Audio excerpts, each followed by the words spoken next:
Good evening everyone. So ngayon, tuturuan ko kayo kung paano gumawa ng INI sa pamamagitan ng shortcut keys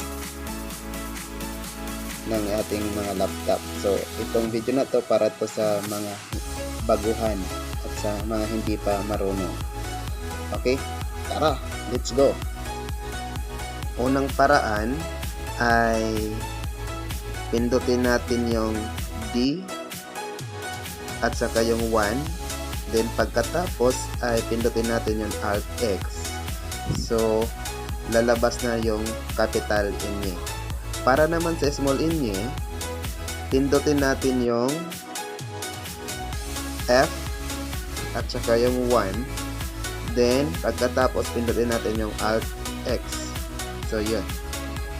So yung pangalawang paraan naman ng para lumabas yung capital INI or small INI ay ang gagawin lang natin ay pindutin natin yung Shift N, then i-type natin yung 0303, then pagkatapos pindutin natin yung Alt X. So yan, lumabas na.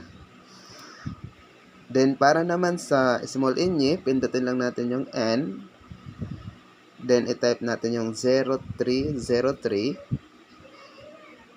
Pagkatapos, pindutin natin yung Alt X. So, ayan na, napakadali lang. Hanggang sa muli. Bye!